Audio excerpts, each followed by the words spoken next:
Did another toy dump this morning, and this one is way more successful than last time.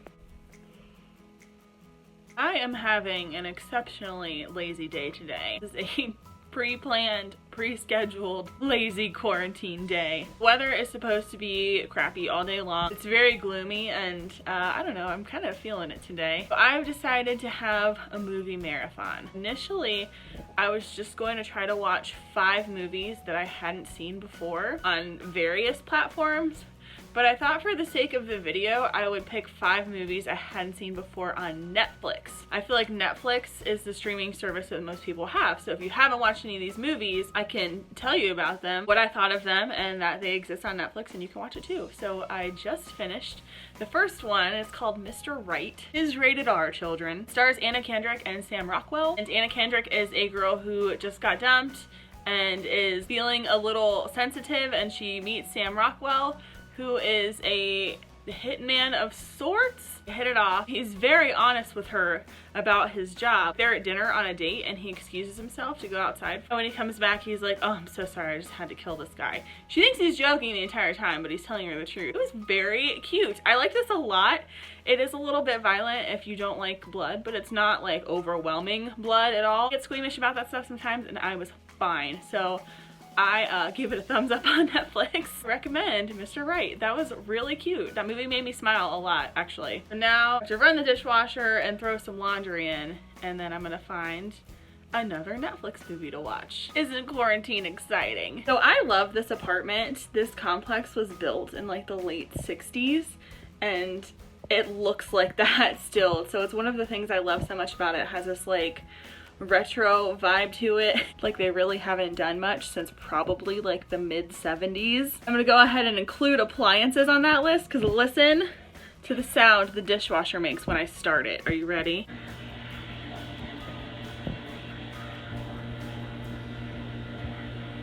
She's loud. Movie number 2 was not such a winner.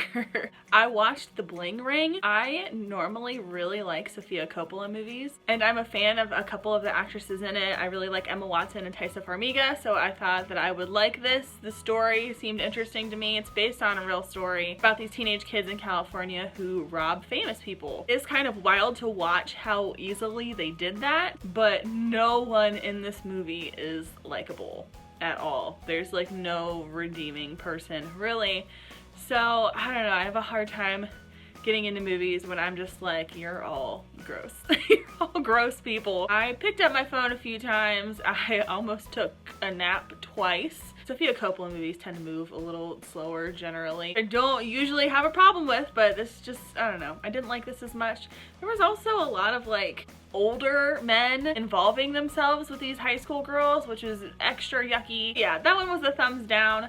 The only thing I will say about it is that it is an interesting pop culture time capsule for the early 2000s, but that's all I got. Trying to pepper in little bits of productivity throughout these movies. Go swap out the laundry, put away the clean dishes, and I got some poopy to scoopy. I scoopied the poopy and I went outside to trash it, and I forgot that it was raining, so now it's just sitting on my doorstep. However, pro quarantine tip, if you want people to stay the heck away from you in your house, leave a bag of cat turds outside.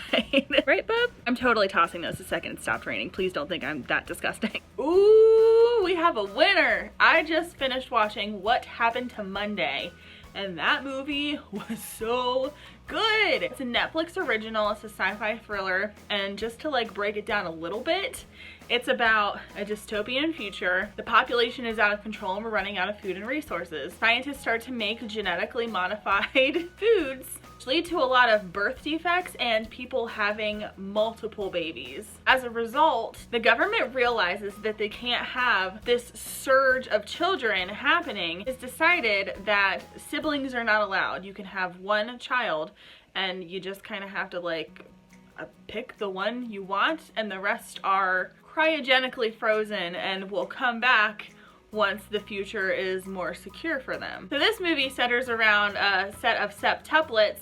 Their mother died in childbirth and she made sure she had like a super secret birth that nobody like really knew about, and the grandfather hid all 7 of them, named them for the days of the week. So there's Monday, Tuesday, Wednesday, Thursday, so on. They have to pretend to be one person their whole lives. Monday is allowed to go out on Monday, Tuesday is allowed to go out on Tuesday, and they have to do that so they aren't taken and processed. And that's all I'm gonna tell you about it. That was a very, very good movie. It kind of gave me Minority Report vibes. The story has nothing to do with Minority Report. It just kind of had those same like dystopian future vibes to it. So that was a very cool movie and I highly recommend it. I've been pretty good about actually getting dressed every day of quarantine. So I feel like it's time I take a break and I shower and I change out of these PJs into new PJs. I will be that quarantine cliche today. Old and busted PJs, new hotness. I just finished watching Ex Machina, which is a movie I've been meaning to watch for a while and just kind of never got around to. I think the deciding factor today was that I realized that it stars General Hux and Poe Dameron. The Star Wars nerd was in for that reason. That was an interesting movie for sure. It made you think. Another sci-fi thriller. This movie, I felt maybe got a little too overhyped for me. I'd heard so many good things about it that I don't know, I was expecting like a lot. It's about a young programmer who works for a search engine kind of like Google, who is invited to go to this remote, kind of takes this Jurassic Parky helicopter ride to this island to meet the person who is responsible for this giant search engine. He spends a week there essentially testing new artificial intelligence. I am not a person who thinks we should mess with robots at all. Coronavirus don't get us.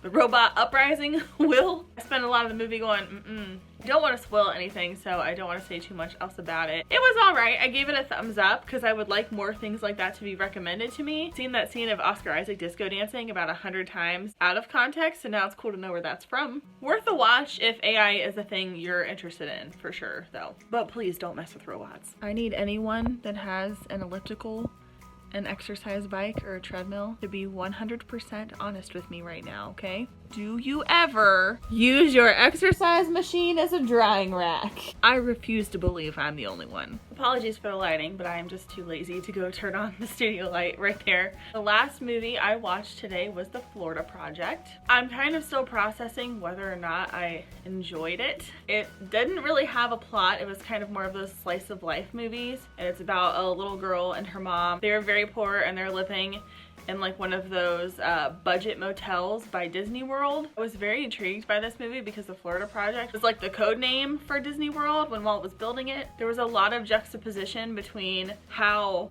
poor the girl and her mom were, the contrast of this big Disney World theme park always kind of like looming in the background, a place that costs a lot of money. Acting in it was really, really good. The little girl in particular, holy cow, and Willem Dafoe is super good in it too. It took me a while to come around to initially. It's almost 2 hours and I spent probably the first 20 minutes just being straight up annoyed with the kids. If you decide to watch it and that's how you feel, it does get better. It also had the weirdest, most abrupt, strange ending. I mean, it's worth a watch if you want to get lost in somebody else's life for a little minute and feel better about yours. But yeah, that was 5 movies I hadn't seen before in one day on Netflix. If you guys liked this, let me know in the comments because I was thinking about maybe trying to do this for Hulu too. I also could try with Disney Plus, although I imagine a Disney Plus day would probably just make me cry the whole time. I don't know. If that's something you're interested in, let me know in the comments. If you have any good Netflix movie recommendations, also let me know too. And if you've seen any of these movies